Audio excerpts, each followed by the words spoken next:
Boa noite, meus irmãos, graça e paz. Vamos dar início ao nosso culto de louvor e adoração ao nosso Deus. Curva sua cabeça nesse instante. Peça ao Senhor que a palavra dele possa falar ao seu coração nessa noite.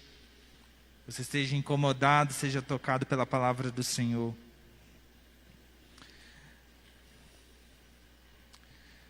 Grande Deus, nós somos o teu povo, Senhor. Somos o povo do Senhor. Povo chamado pelo nome do Senhor. E Tu és o nosso Deus, o nosso Pai. Um Deus santo, um Deus puro, um Deus incomparável. Um Deus que é sem igual. Um Deus que é verdadeiro, que é justo, que é fiel, que é amável. Um Deus que é muito digno de ser louvado, Pai. Tu és o único e verdadeiro Deus. Nós confiamos em Ti e nós amamos ao Senhor, Pai. Declaramos, ó Deus, aqui o nosso amor pelo Senhor, Deus. Declaramos, ó Deus, o nosso desejo de conhecer o Senhor cada vez mais, de viver para a glória do Teu nome cada vez mais, Senhor. Ó Deus, nós rogamos ao Teu Espírito Santo, Pai, neste instante. Fique à vontade entre nós, ó Deus. Que a Tua palavra, Deus, fale aos nossos corações, que a Tua palavra ache morada em nós. Que a Tua palavra, Deus, encontre terra fértil, ó Deus, nas nossas vidas nessa noite. Que possamos, ó Deus, ser incomodados, confrontados, ó Deus, admoestados, ó Deus, pela palavra do Senhor, Pai. Ó Deus, em nome de Jesus, nós colocamos as nossas vidas no Teu altar e pedimos isso ao Senhor em nome de Jesus. Amém. Meu irmão, minha irmã, abra sua Bíblia na carta de Paulo aos Filipenses, capítulo 1. Filipenses, capítulo 1.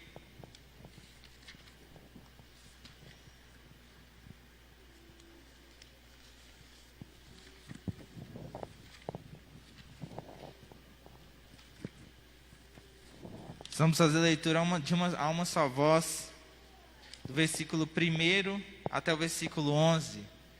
Filipenses capítulo 1, do versículo 1 ao versículo 11. Carta de Paulo aos Filipenses, nós vamos fazer essa leitura todos juntos, a uma só voz. Filipenses capítulo 1, do versículo 1 até o versículo 11. Vamos ler juntos a palavra do Senhor.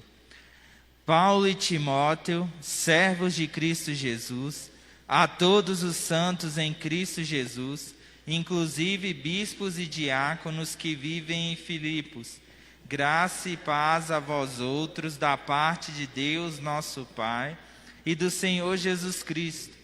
Dou graças ao meu Deus por tudo o que recordo de vós, fazendo sempre com alegria súplicas por todos vós em todas as minhas orações, pela vossa cooperação no Evangelho, desde o primeiro dia até agora. Estou plenamente certo de que aquele que começou boa obra em vós, há de completá-la até o dia de Cristo Jesus. Aliás, é justo que eu assim pense de todos vós, porque vos trago no coração, seja nas minhas algemas, seja na defesa e confirmação do Evangelho, pois todos sois participantes da graça comigo. Pois minha testemunha é Deus, da saudade que tenho de todos vós, na eterna misericórdia de Cristo Jesus. E também faço esta oração, que o vosso amor aumente mais em mais, em pleno conhecimento e toda a percepção, para provardes as coisas excelentes e serdes sinceros e inculpáveis para o dia de Cristo, cheios do fruto de justiça, o qual é mediante Jesus Cristo, para a glória e louvor de Deus. Paulo inicia sua carta à igreja em Filipos, essa carta aqui, onde ele trata a respeito da alegria, do prazer de servir ao Senhor, de viver e até mesmo de morrer por Cristo. E ele diz que ele ora por essa igreja. Ele faz uma oração e ele agradece a Deus por aqueles irmãos ali, por todos aqueles cristãos, em todas as suas orações, pela cooperação que eles tiveram, que eles fizeram no Evangelho, na pregação de Paulo. E Paulo afirma uma coisa aí no versículo 6. Ele diz que está certo, estou plenamente certo, de que aquele que começou a boa obra em vós, há de completá-la até o dia de Cristo. Meus irmãos, nós como igreja militante, estamos sendo santificados pelo Senhor dia após dia. Dia após dia há uma obra do Espírito Santo em vigor, acontecendo nas nossas vidas, nos transformando à imagem e semelhança do Filho de Deus. Infelizmente, o nosso pecado, as nossas transgressões, a nossa mentira, o nosso orgulho, a nossa inveja, aquilo que nós falamos e que não está de acordo com a palavra de Deus, todas essas coisas nos afastam da presença de Deus. E por isso nós devemos pedir a Ele perdão. Perdão pelas nossas falhas, perdão pelos nossos pecados. E nós faremos isso agora. Nós teremos alguns instantes de oração silenciosa, pedindo a Deus perdão pelos nossos pecados, confessando a Deus os nossos pecados. Tem incentivado os irmãos a não fazerem desse momento apenas um momento mecânico no culto. Abra o seu coração diante de Deus. Diga a Deus as áreas nas quais você precisa de transformação, você precisa ser alcançado pela graça do Senhor. Após alguns instantes, eu vou pedir o diácono Samuel que erga a Deus a voz em oração, pedindo a Ele perdão pelos nossos pecados e agradecendo, porque aquele que começou a boa obra em nós há de completá-la até o dia de Cristo.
Paulo também ora por aquela igreja, né? E o texto bíblico registra que ele pede a Deus que o amor daqueles irmãos aumentasse mais e mais, em pleno conhecimento e toda percepção, para experimentarem, para terem mais experiências com Deus. Paulo faz essa oração pela igreja, e o nosso desejo, a nossa oração é para que o nosso amor aumente mais e mais. Cada vez mais nós sejamos edificados pela palavra do Senhor. Nós vamos louvar ao nosso Deus com algumas canções, seremos conduzidos pelos nossos irmãos aqui do louvor. Vamos adorar o Senhor com alegria nos nossos corações, porque Ele nos salvou, Ele nos escolheu e nos chamou para ser o seu povo.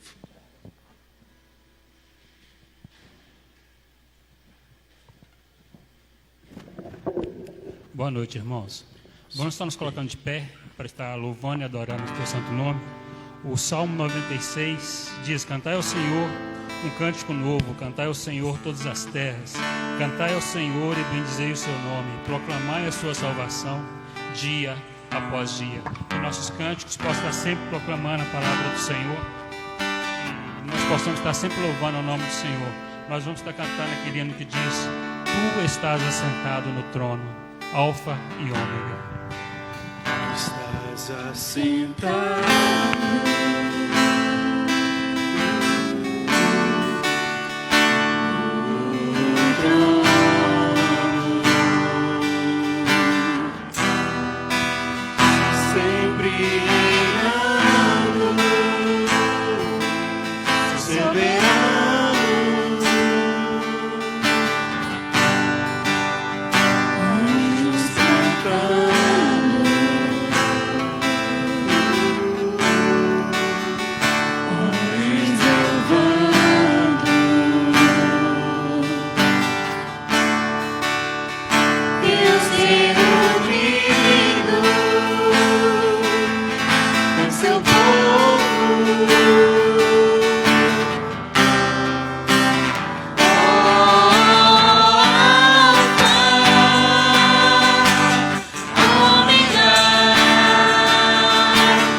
soberano sobre a terra. Nós estamos declarando que não só sobre a terra, sobre nossa vida, sobre a nossa igreja, sobre o nosso lar, sobre tudo que há na terra.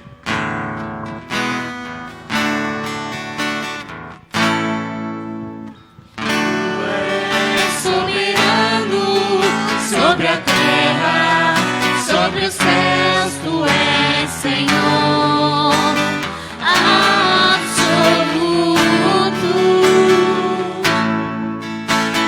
Tudo que existe acontece, tu sabes muito bem.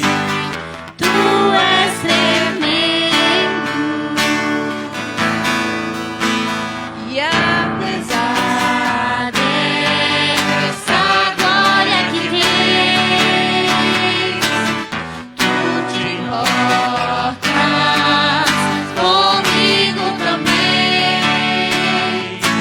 E esse amor tão grande eleva-me, ama-me a ti. Tu és tremendo.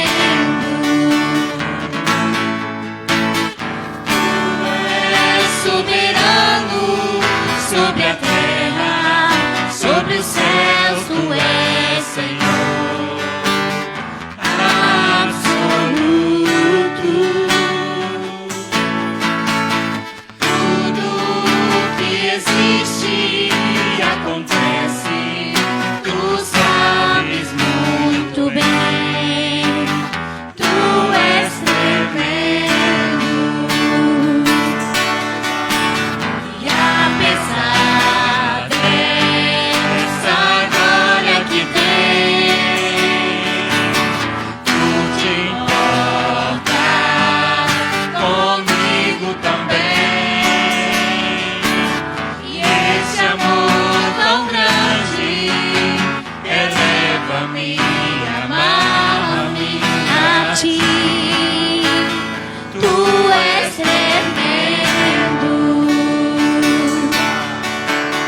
E apesar dessa glória que tens, tu te importas comigo também. E esse amor tão grande eleva-me, ama-me a ti. Tu és tremendo.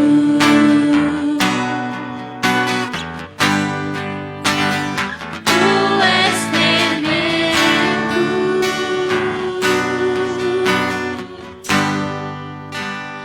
Tu és tremendo. O próximo cântico que nós vamos cantar, ele diz que o Senhor é minha luz e a minha salvação. Não temerei. Então vamos estar declarando que nós não tememos nada, porque o Senhor, Ele é a nossa luz.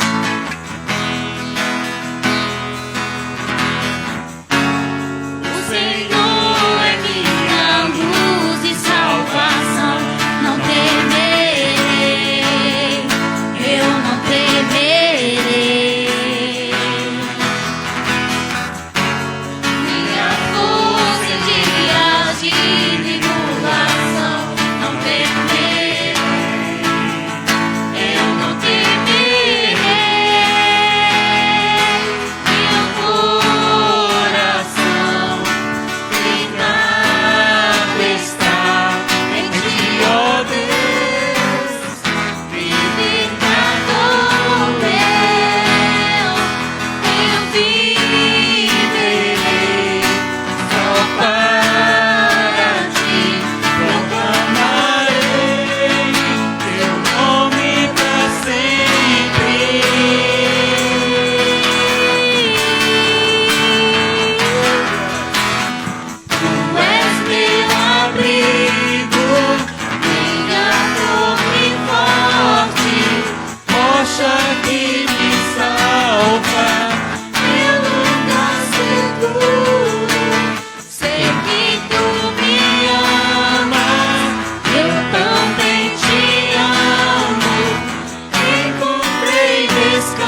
Senhor é bom, meu refúgio em tempos de angústia. Declara Ele. O Senhor é bom, meu refúgio em tempos de angústia.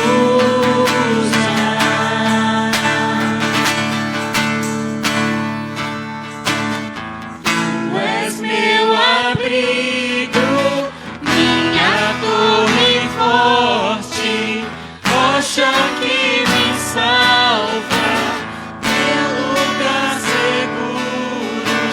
Sei que tu me amas e eu também te amo. Encontrei descanso para minha alma em ti.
eu confio em ti. Posso ver a tua mão a me guardar. Eu posso crer numa manhã melhor.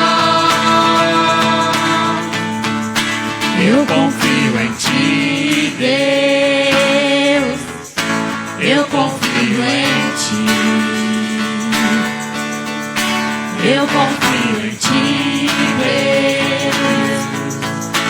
Eu confio em ti.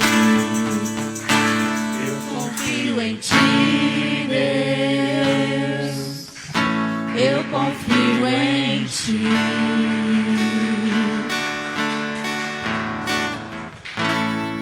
Nós vamos estar cantando agora um hino do Inário 221. E com esse hino, a igreja está em liberdade para estar trazendo seus dízimos e ofertas. Quero ser um vaso de bênção, sim, um vaso escolhido de Deus, para novas levar aos perdidos, boas novas que vêm lá do céu. Faze-me vaso de bênção, Senhor, vaso que leve a mensagem de amor. Eis-me submisso e ao teu serviço eu me consagro, bendito Senhor. Quero ser um vaso de bênção para todos os dias trazer culpados que vivem nas trevas, o perdão de Jesus conhecer. Faze-me vaso de bênção, Senhor, vaso que leve a mensagem de amor. Eis-me submisso e ao teu serviço eu me consagro, bendito Senhor. Quero ser um vaso de bênção, sim, um vaso de bênção sem par, anunciando que os crentes em Cristo, jubilosos no céu hão de entrar. Faze-me vaso de bênção, Senhor, vaso que leve a mensagem de amor. Submisso e ao teu serviço eu me consagro, bendito Senhor. Para ser um vaso de bênçãos deves ter uma vida real, uma vida de fé e pureza, revestida de amor divinal. Faze-me vaso de bênção, Senhor, vaso que leve a mensagem de amor. Eis-me submisso e ao teu serviço eu me consagro, bendito Senhor. Amado Deus eterno Pai, nós entregamos agora, Senhor, nossas vidas, Senhor, como oferta suave ao Teu nome. Senhor, aceita, Senhor, os nossos louvores, a nossa adoração, Senhor, no Teu trono de graça. Entregamos também, Senhor, os nossos dízimos, nossas ofertas, Senhor, como aroma suave. Que nós possamos ser, Senhor, um vaso de bênção, um vaso escolhido, Senhor, para louvar o Teu santo nome. Um vaso, Senhor, sempre santificado, Senhor. Um vaso sempre moldado, Senhor, para receber, Senhor, a Tua bênção, a Tua salvação, Senhor. Nós te pedimos que o Senhor possa, Senhor, cada dia mais, Senhor, estar nos abençoando, Senhor, cada dia mais, Senhor, está sendo, Senhor, aquelas pessoas que estão dizimando a nossa igreja e colocando, Senhor, no coração, Senhor, daquelas que não dizimam, Senhor, que isso, Senhor, era para a honra e glória do Teu santo nome, Senhor. Continua conosco cada dia mais, Senhor, nos abençoando e derramando cada dia mais o Teu Santo Espírito em nosso coração. É o que nós te pedimos e te agradecemos em nome de Jesus. Amém.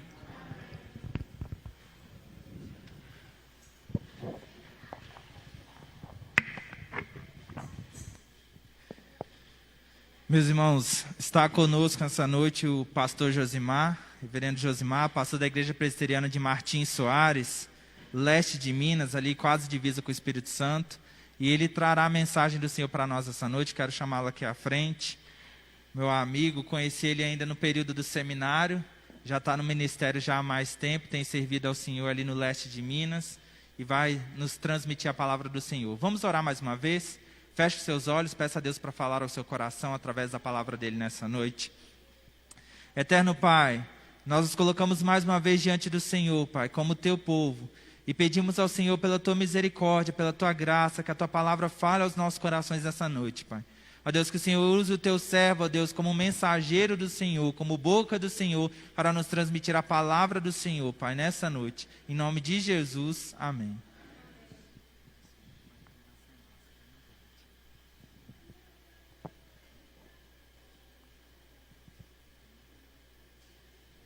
Boa noite, igreja. Que a graça e a paz do Senhor seja com todos.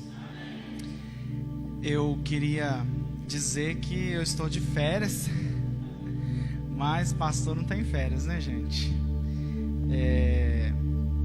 O Wilkis tinha me chamado para pregar aqui da outra vez, só que eu não aceitei não, porque eu estava de férias também. Mas hoje, para a glória de Deus, estamos aqui para trazer a mensagem da palavra do Senhor a essa igreja. Nós já tivemos aqui outra vez, pelo menos uma vez eu lembro que eu tive, não sei se foi mais de uma, e convidamos o Wilkis para ser padrinho do meu casamento. Eu e a Milena vamos nos casar em dezembro, então a gente veio cá convidar o Wilkis, né, que levou um susto, não estava imaginando. Enfim, gostaria de convidar você que abrisse a sua Bíblia em Filipenses capítulo 2.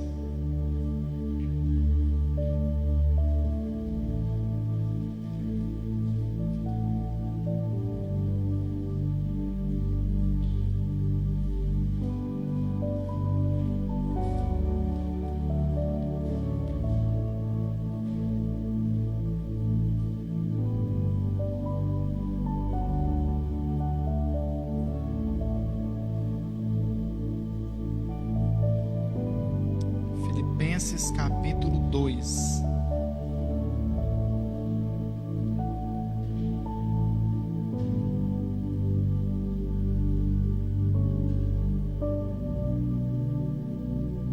Nós vamos ler do versículo 5 ao versículo 11. Diz assim a palavra do Senhor: Tende em vós o mesmo sentimento que houve também em Cristo Jesus, pois ele, subsistindo em forma de Deus, não julgou como usurpação o ser igual a Deus. Antes, a si mesmo se esvaziou, assumindo a forma de servo, tornando-se em semelhança de homens e reconhecido em figura humana. A si mesmo se humilhou, tornando-se obediente até a morte, e morte de cruz.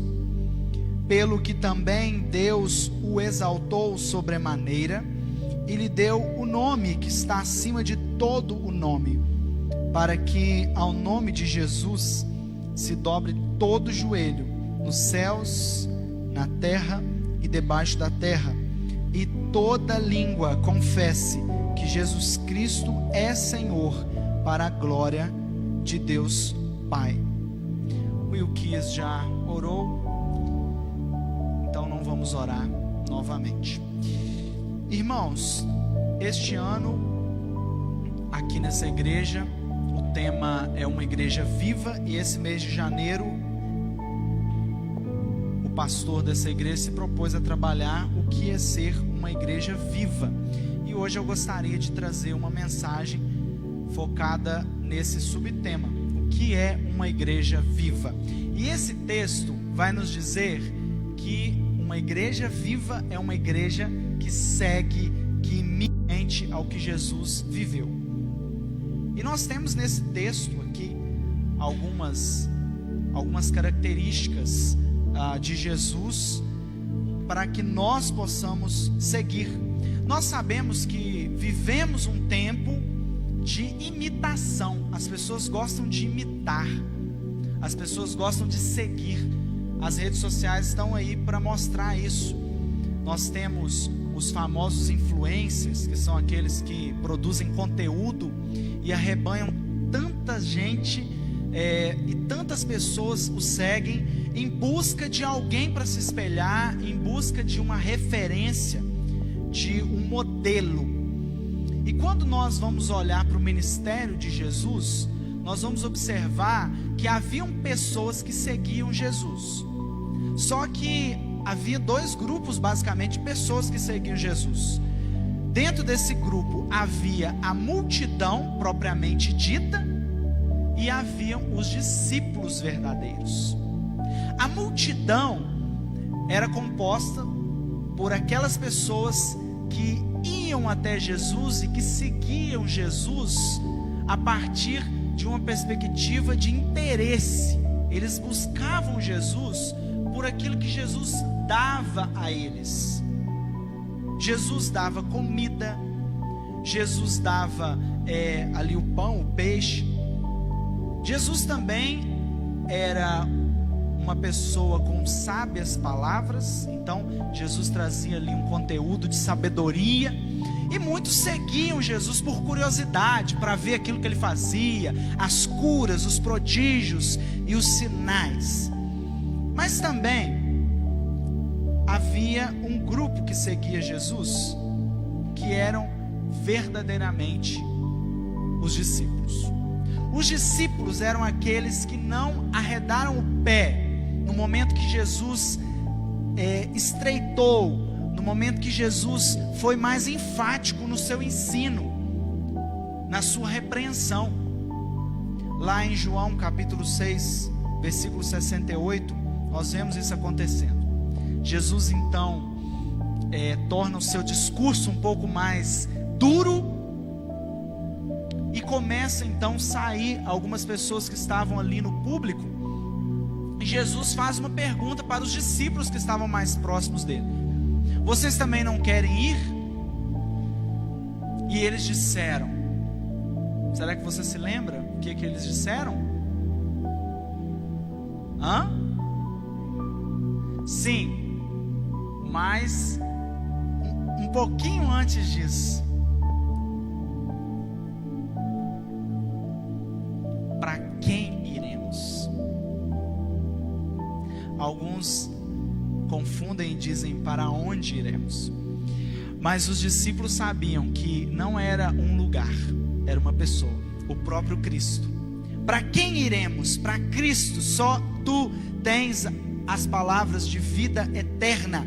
Em 1 Timóteo capítulo 4, versículo 12, o apóstolo Paulo escreve ao jovem pastor Timóteo, dizendo que ele deveria se tornar padrão dos fiéis. O que é o padrão dos fiéis? Ele diz: um padrão baseado na palavra, no procedimento, no amor, na fé, na pureza.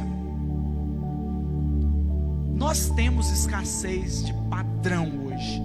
Nós temos uma falta de padrão, de pessoas que nós podemos olhar e nos espelhar. Por isso que quando vamos notar os perfis mais seguidos no Instagram, no Facebook, em tantas outras mídias sociais, vamos notar que são políticos falidos, pessoas desprovidas de moral, pessoas que nós não devíamos estar colocando em lugar de destaque, não devíamos estar ali seguindo. Há algum tempo eu fiz uma limpeza no meu Facebook e deixei de seguir um tanto de gente que eu vi que não era mais padrão para mim, mas que já foram um dia. Então, quando nós olhamos para esse texto, nós vemos que o apóstolo Paulo, que escreve essa carta para convidar a igreja de Filipos a se alegrar, este é o tema principal dessa carta, alegria. Eu estive pregando essa carta no ano passado, eu preguei 15 sermões nessa carta, e poder notar o que o apóstolo Paulo transmite àquela igreja, um sentimento de alegria, convidando a gente para que se alegrasse no Senhor, num tempo que nós vivemos de pandemia, onde muitas pessoas estavam tristes, oprimidas, depressivas, e ainda estão assim. Eu te convido a ler essa carta na sua casa e provar um pouco dessa palavra do Senhor. Então o apóstolo Paulo, da cadeia, preso, escreve esta carta, convidando os filipenses a se alegrar no Senhor. E neste texto que nós lemos, ele nos convida a ter o mesmo sentimento que houve em Cristo Jesus. É isso que o texto vai tratar nos próximos versículos. O que é ter o mesmo sentimento que houve em Cristo Jesus? E disso o apóstolo Paulo vem tratando. E a primeira coisa que nós podemos notar, a primeira característica de uma igreja viva que imita Jesus, é uma igreja que não é egoísta. O versículo de número 6 fala sobre esse sentimento que houve em Cristo Jesus, que é, em primeiro lugar, Cristo, subsistindo em forma de Deus, não julgou como usurpação o ser igual a Deus. Ter o mesmo sentimento que houve em Cristo Jesus é saber exatamente qual é o nosso lugar nessa terra, qual é o papel que nós ocupamos, o espaço que nós ocupamos dentro da igreja, dentro da nossa casa, nos colocar no nosso devido lugar, nos recolher, vamos usar essa conhecida expressão, nos recolher a nossa insignificância, saber quem nós realmente somos. Isso é ter o mesmo sentimento que houve em Cristo Jesus, porque nós nos colocamos no nosso devido lugar. Muitas vezes nós temos uma visão equivocada acerca de nós mesmos. Muitos acham que o homem não é mau, que o homem tem apenas uma deturpação, mas que o homem no fundo é bom. Não somos. E o apóstolo Paulo nos convida aqui, em primeiro lugar, a não sermos uma igreja egoísta. O versículo 3, se você voltar os seus olhos para o versículo 3, você vai ver que o apóstolo Paulo exorta aquela igreja a não fazer nada por partidarismo ou vanglória. Nada façais por partidarismo ou vanglória. No capítulo 4, versículo 2, ele faz o favor ali, ele roga a Evódia e a Sintique que pensassem concordemente no Senhor. Então havia nessa igreja um grupo de pessoas que estavam em desavença. E quando acontece esse tipo de divisão na igreja, só tem um motivo: quando nós colocamos a nossa vontade em primeiro lugar. Esse é o motivo de haver tantas divergências, diferenças, seja na igreja, seja na nossa casa, porque nós queremos colocar a nossa vontade em primeiro lugar. Isso é o egoísmo. Colocar o nosso ego, a nossa pessoa, o nosso pensamento, a nossa opinião em primeiro lugar. E o apóstolo Paulo está nos convidando aqui a sermos pessoas humildes. O oposto do egoísmo é isso, ser humilde. Porque Cristo, subsistindo em forma de Deus, não julgou com usurpação o ser igual a Deus. O que significa isso? Cristo possuía a sua essência divina,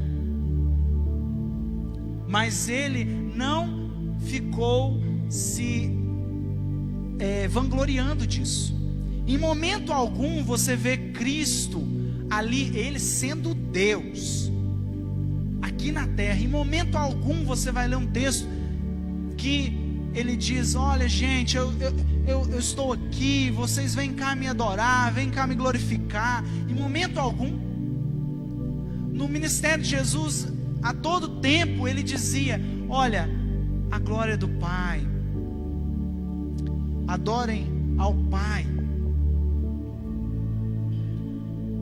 Quando ele é chamado de bom, ele diz o seguinte: só há um que é bom, é Deus. Então, Jesus sempre existiu. O texto que fala subsistindo em forma de Deus, diz que ele sempre existiu. Aqui nós temos uma prova da pré-existência do Filho encarnado. Mas ele em momento algum julgou com usurpação o ser igual a Deus. Ele não foi egoísta. Ele não foi egoísta a ponto de viver a sua divindade alheia do seu relacionamento com a Trindade, como se houvesse apenas uma pessoa na Trindade. Lá em Isaías capítulo 14, versículo 12 a 15, fala sobre um contraste a esse texto que nós lemos. Como caíste do céu, ó estrela da manhã, filho da alva, como foste lançado por terra, tu que debilitavas as nações. Tu dizias no teu coração: eu subirei ao céu, acima das estrelas de Deus, exaltarei o meu trono, e no monte da congregação me assentarei nas extremidades do norte. Subirei acima das mais altas nuvens, e serei semelhante ao Altíssimo. Esse texto, para muitos, está falando de Satanás, e é um contraste ao texto que nós lemos. Satanás, sim, julgou com usurpação o ser igual a Deus. E o que aconteceu com ele? Caiu do céu. O versículo 15 diz: contudo serás precipitado para o reino dos mortos, no mais profundo do abismo. É isso que acontece. Quem julga com usurpação o ser igual a Deus. O próprio Cristo, sendo Deus, não julgou com usurpação o ser igual a Deus. E tem muitas pessoas hoje julgando com usurpação o ser igual a Deus. Pode não dizer com palavras, mas as suas atitudes demonstram isso. Muitos se colocam no lugar de Deus. Você quer conhecer alguém? Dê poder a essa pessoa. Dê poder a essa pessoa. Coloque na liderança essa pessoa. Dê dinheiro a essa pessoa. Dê influência, que você vai saber quem é essa pessoa de fato. Porque o ser humano, por natureza, é um ser egoísta, mas nós temos que lutar contra isso. Em segundo lugar, no versículo 7, o apóstolo Paulo diz o seguinte: antes a si mesmo se esvaziou, assumindo a forma de servo, tornando-se em semelhança de homens e reconhecido em figura humana. Em segundo lugar, se quisermos ser uma igreja viva, imitando a Cristo, nós precisamos abrir mão dos nossos direitos. Este versículo fala claramente sobre a tão conhecida doutrina chamada de kenosis, ou esvaziamento. Aqui nós vemos claramente o texto nos dizendo que Deus, que Jesus, sendo Deus, abriu mão de algumas coisas, de alguns atributos, para se colocar preso a um corpo humano. Foi isso que aconteceu. Ele se colocou preso a um corpo humano. O esvaziamento, essa doutrina do esvaziamento, quer dizer algo desprovido de conteúdo, mas não perdendo a sua essência. Imagine um copo cheio de água sendo esvaziado. Sem água, o copo continua sendo o copo. A sua essência permanece, mas a água que estava ali dentro já não está mais. Jesus, habitando em um corpo humano, ele era, em certo sentido, limitado por esse corpo. Cristo abriu mão do conforto do trono, mas ele permanecia o mesmo Deus. Ele desceu do céu, mas na terra ele permanecia como Deus. É isso que nós vamos ver nesse texto. Essa é uma grande lição para as nossas vidas, porque nós não estamos dispostos, como seres humanos, a abrir mão, não é verdade? Nós não estamos dispostos a isso. O ser humano sempre quer ter razão. Nós sempre queremos ter a nossa vontade, e nós nunca cedemos. Nós nunca abrimos mão. Raras vezes. E quando nós fazemos isso, é porque foi trabalhado muito conosco isso. Nós batemos muita cabeça para aprender isso. Se essa igreja deseja ser uma igreja viva, aprenda a abrir mão dos seus direitos. E aqui é mão de direitos. Você vai olhar para alguma coisa e vai dizer: mas eu tenho direito. Eu sou líder nessa área. Eu não vou abrir mão. Eu fui eleito para isso. Olha, pense bem se vale a pena. Muitas vezes nós precisamos abrir mão, irmãos.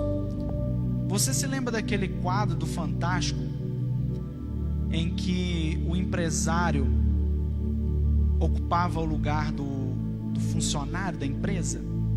Ele se disfarçava de funcionário e ia até o local de trabalho, e ali ele observava como que era o lidar diário da sua empresa, e ele sentia na pele. Ou até mesmo quando o Gugu se vestiu de mendigo, se colocar ali por um momento, abrir mão de alguns direitos, para que a paz possa reinar. Porque nem sempre precisamos ganhar. Nem sempre. O apóstolo Paulo vai continuar dizendo no versículo 7, tornando-se em semelhança de homens. O que Jesus fez aqui? Ele não apenas deixou o seu trono no céu, ele não veio com a sua característica principal, ou digamos assim, ele não veio de forma imaterial. Uma das maiores características da divindade é ser imaterial. Nós não vemos a Deus, porque Deus é Espírito. Mas quando Jesus encarna, ele se torna então um Deus num corpo de homem. Ele se torna então um exemplo máximo de alguém que se identificou com o outro, porque ele se colocou realmente no lugar. Por isso que quando falamos de pecado, quando falamos e vamos confessar o nosso pecado a Deus, essa ideia de: Senhor, eu não consigo porque eu sou humano, eu sou pecador, essa desculpa não cola para Jesus, porque ele viveu em corpo humano, ele sofreu as tentações do corpo humano, ele sofreu as mazelas externas do corpo humano, ele passou por muita coisa aqui na terra. É o maior exemplo de se colocar no lugar do outro, o altruísmo. Vamos lembrar de Barrabás. A cruz foi feita para quem? Para Barrabás, um assassino. Então Cristo vai lá e se coloca no lugar de Barrabás. Quem é Barrabás? Somos nós. Nós somos Barrabás. Cristo assumiu o nosso lugar. Então, se nós quisermos ser uma igreja viva, nós precisamos nos colocar no lugar do outro. A gente tem a mania de medir os outros pela nossa régua. Só que somos pessoas diferentes. Fomos criados em contextos diferentes. Moramos em lugares diferentes. E a gente tem a mania de julgar o outro pela nossa perspectiva. Querido, Jesus se colocou no lugar do outro. Nesse ano de 2021, se você quiser, você como igreja, se tornar uma igreja viva, se coloque no lugar do outro. Faça como Cristo fez. Em quarto lugar, o apóstolo Paulo, no versículo 8, vai nos dizer que para nós sermos uma igreja viva, nós devemos colocar a vontade de Deus no lugar da nossa. Veja o versículo 8: assim mesmo se humilhou, tornando-se obediente até a morte, e morte de cruz. Não basta apenas assumir o lugar do outro e abrir mão dos nossos direitos. Nós precisamos também colocar a vontade de Deus no lugar da nossa, porque aqui nós estamos falando de uma perspectiva missionária. Jesus tinha uma missão aqui na terra, que ele cumpriu. A missão era do Pai, e ele abraça essa missão. Quando ele está indo para a cruz, ele diz: Pai, se possível, afasta de mim esse cálice. Olha só, ele estava indo para cumprir a missão que o Pai lhe designou. E indo para cumprir essa missão, ele diz: se possível, afasta de mim esse cálice, mas faça-se a tua vontade. Nós temos uma dificuldade de fazer a vontade de Deus, principalmente quando a vontade de Deus não é a nossa, principalmente quando há um conflito entre aquilo que nós queremos e aquilo que Deus quer para nós. Negar a própria vontade é uma prova de comprometimento com a missão. E nós somos chamados para fazer isso diariamente.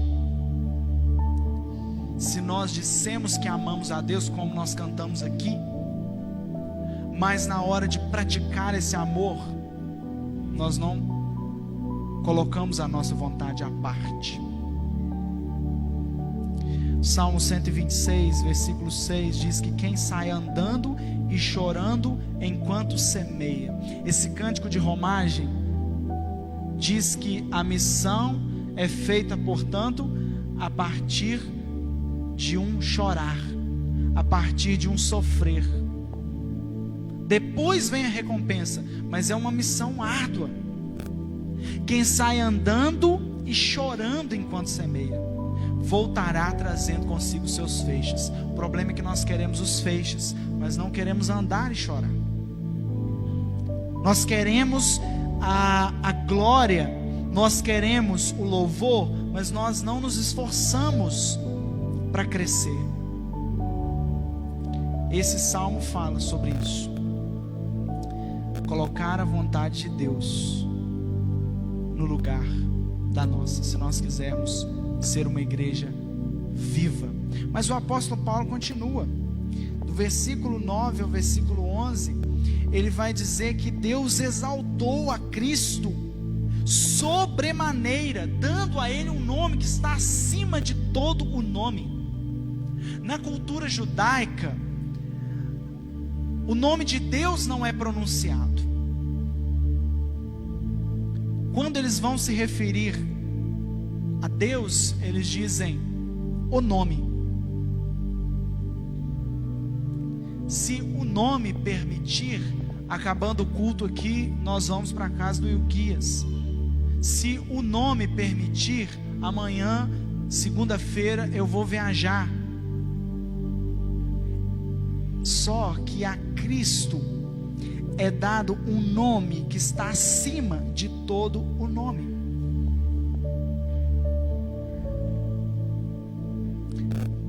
Mas o mais interessante desse texto é que o texto diz que Deus o exaltou. Nós que pregamos uma teologia cristocêntrica, que coloca sempre Cristo em primeiro lugar e no centro do nosso culto, do nosso louvor, das nossas vidas, nós temos aqui Cristo recebendo a glória do Pai, recebendo o nome que está acima de todo nome, e com isso o nome de Deus Pai é glorificado em Cristo. Sabe, se nós queremos ser uma igreja viva, nós devemos dar a glória a Deus. nós receberemos uma glorificação. A palavra de Deus diz que nós seremos glorificados. O que é ser glorificado? Receber um novo corpo, um corpo novinho em folha. Depois que Cristo vier e houver o julgamento, nós seremos glorificados, receberemos um novo corpo. E nesse novo corpo, nós seremos levados em glória, para a glória. Mas, queridos irmãos, antes disso, nós precisamos ser uma igreja que glorifica ao Pai. Uma igreja que dá glória a Deus. Porque o nome sobre todo nome é o nome de Jesus, não o nosso.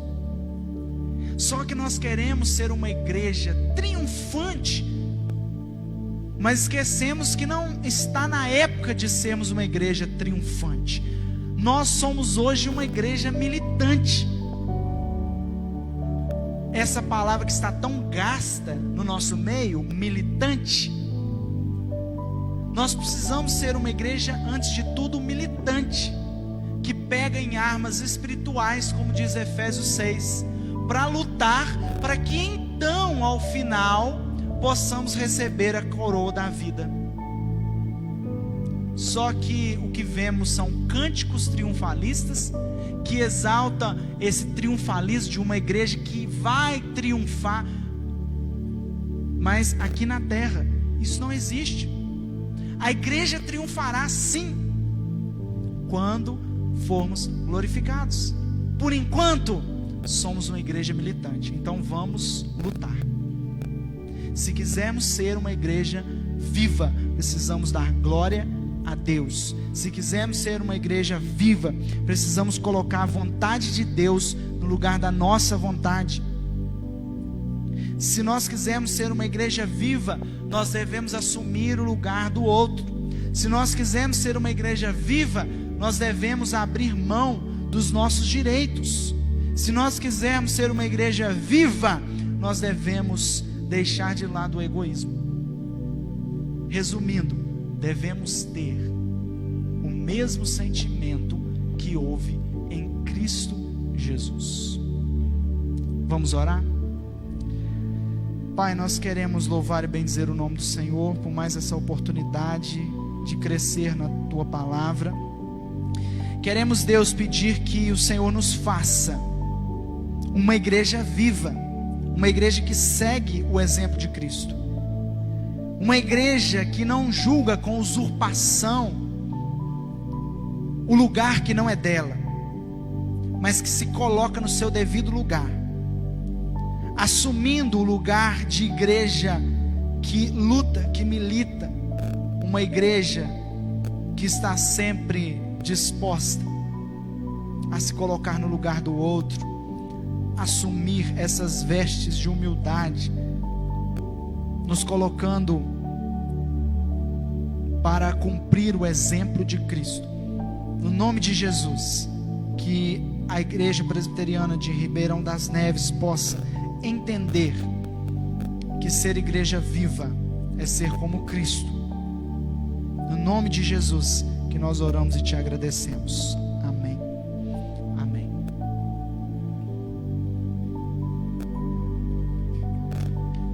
Meus irmãos, nós vamos encerrar esse ato de culto, de louvor ao nosso Deus. Nós sejamos essa igreja viva que imita o Senhor Jesus Cristo. Na quarta-feira nós temos estudo bíblico às 19h30. Durante a semana nós temos feito visitas e temos realizado atendimento pastoral. Então, caso os irmãos precisem de algo, não hesitem em mandar mensagem, pode ligar. Tá? Estou lá no grupo da igreja, estou no grupo da congregação. Os irmãos podem me procurar, estou à disposição dos irmãos. Vamos ficar de pé, vamos orar, encerrando esse culto, pedindo ao Senhor que abençoe o pastor Josimar na sua viagem amanhã cedo, e logo em seguida ele estará impetrando a bênção sobre a igreja nessa noite. Eterno Pai, nós louvamos o Teu nome pela Tua palavra, Senhor. Nós agradecemos, ó Deus, porque a Tua palavra é aquilo que alimenta e edifica a Tua igreja, Pai. E o desejo do nosso coração é sermos uma igreja viva, uma igreja que imita Jesus em sua abnegação, em sua empatia, na sua humildade, entrega e na sua adoração, Pai. Faz-nos, ó Deus, essa igreja dia após dia para a glória do teu nome, Senhor. Em nome de Jesus, ó Deus, nós agradecemos ao Senhor pela vida do teu servo Josimar e pedimos que o Senhor Deus o guie, ó Deus, na sua viagem, dando a ele, ó Deus, uma boa ida e um bom retorno para a glória do teu nome, Senhor. Abençoa, Deus, a nossa semana, Pai. Guia-nos, ó Deus, os nossos afazeres, ó Deus. E que dia a dia, Deus, nós sejamos uma igreja que imita o Senhor Jesus Cristo para a glória de Deus, Pai. Nossa oração em nome de Jesus. Que a graça maravilhosa do nosso Senhor e Salvador Jesus Cristo, o amor de nosso eterno Pai e as doces e ternas consolações do Espírito Santo seja com a igreja do Senhor aqui e em todo lugar. Maranata, ora vem Senhor Jesus. Amém. Ide em paz, meus irmãos.